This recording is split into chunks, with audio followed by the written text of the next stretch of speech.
Hello everyone, welcome to my channel. Please subscribe and keep watching more details. The Curse of Oak Island Recap. First evidence of French presence on Oak Island uncovered. The latest episode of The Curse of Oak Island saw metal detecting expert Gary Drayton uncover what is believed to be the first evidence of a French presence on Oak Island. A discovery which could completely rewrite the history of the legendary mystery.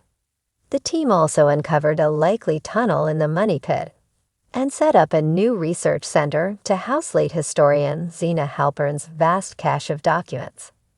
The episode begins with an aerial camera view showing impressive progress being made in Rick and Marty Lagina's quest to find treasure on the mysterious island in the North Atlantic. On the ground, Craig Tester tells Mike Tedford from Choice Drilling that he hopes the new exploratory borehole known as High 4 will uncover a tunnel at the 100-foot level. Prior seismic survey data revealed possible voids which may be connected to the original Oak Island treasure shaft discovered in 1795.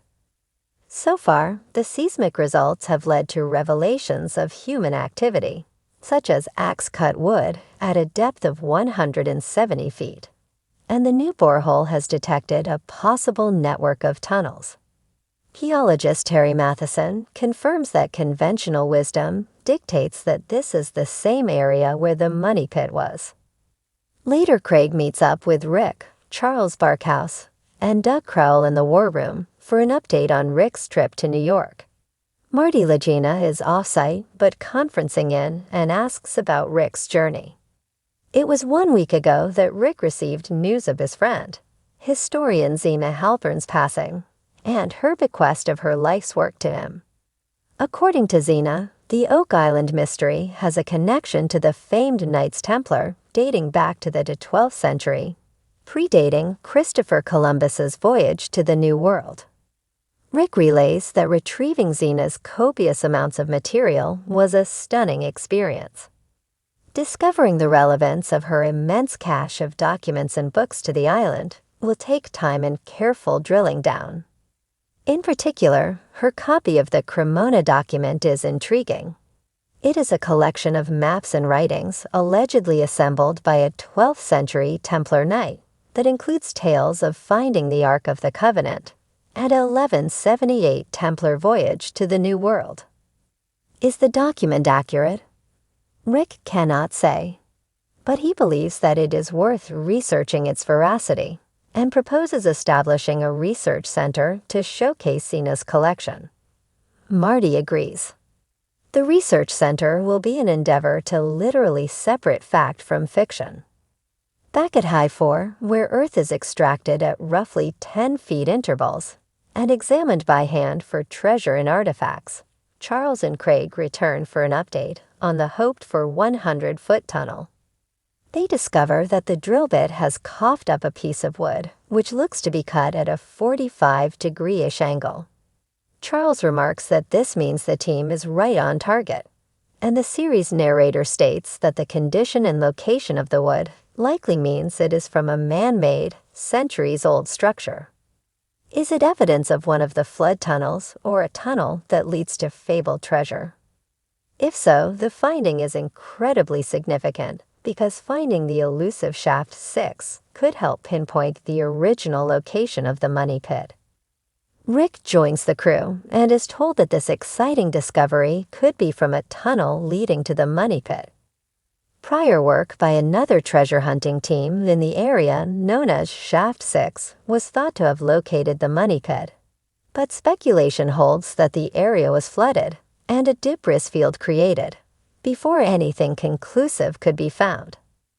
Unfortunately, the next drill bit haul, at 128 feet, pulls up a clump of sinewy strands, material the team concludes is from the floor of a tunnel. They see little purpose in continuing to drill here. It's time to choose another site in hopes of discovering the Money Pit. The next day, the much-talked-about research center arrives. It is a handsome, gray-blue, pre-built building that is on loan from an Irving Equipment Limited subsidiary, Kent Homes Limited. It is the new home of Zena's life's work. Meanwhile, Jack Begley, Peter Fornetti, and Gary Drayton head to Lot 21, where 3 weeks ago Gary and Rick made a startling discovery. A Bobby Dazzler of the first order, a gold-plated brooch. The find was later determined to date back as many as 700 years. Will they find something equally amazing today? Gary's detector emits a series of beeps and buzzes, but he's picky. When he finally sinks his trowel deep into a moist spot in the earth, what he pulls up causes Jack to exclaim, "What is that?"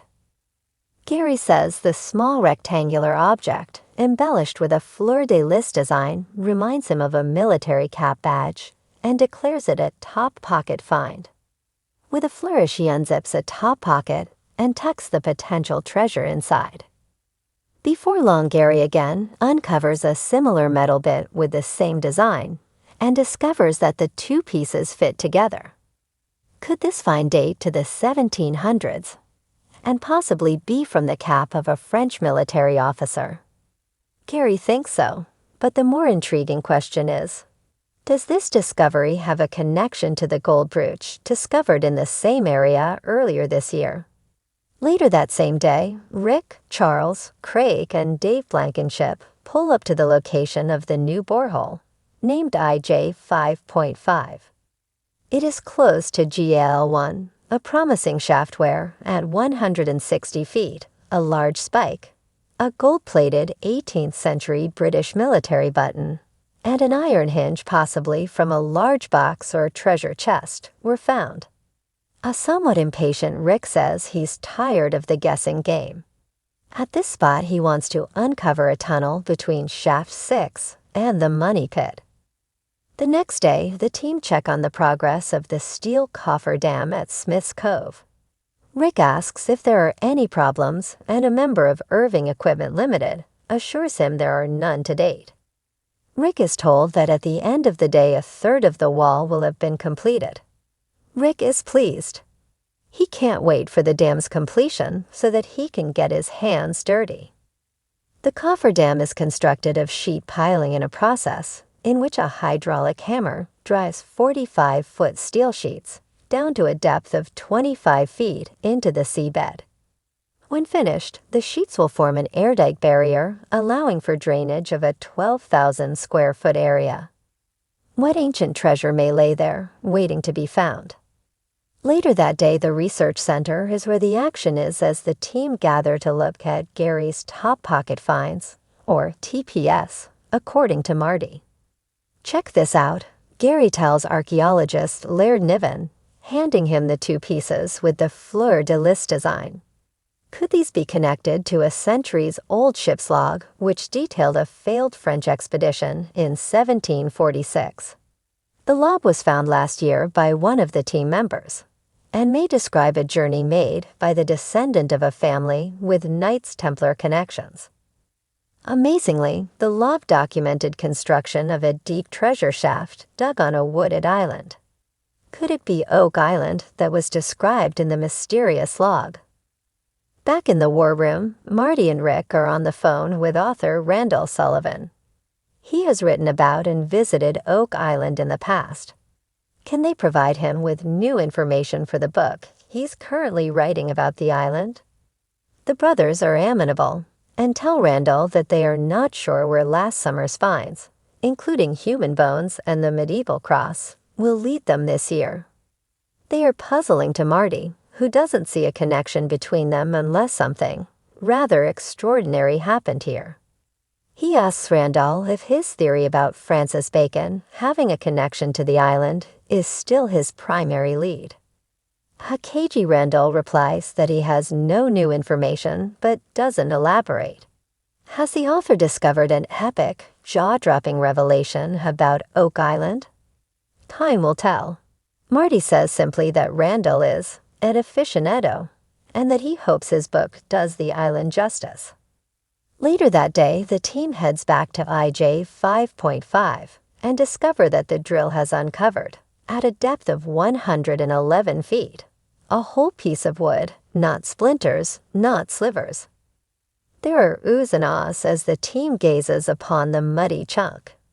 It is declared a potentially significant find, and Crate believes it's a horizontal piece. Possibly they've hit a bit of a tunnel from Shaft 6. Rick declares that today is a good day on Oak Island, saying he believes we're on a tunnel, adding, if they find the tunnel, they find the money pit. The day concludes on an emotional note as Zena's son David Halpern arrives at the research center with a gift for Rick. He unwraps a towering candlestick, a treasure that Zena held dear. Rick is humbled and teary, saying he has reconnected with his old friend, and that a piece of her is now here, adding, the candle will be lit when we have the answers. Will the answers the team is searching for and Zena's candle be lit next week? Be sure to tune in and find out.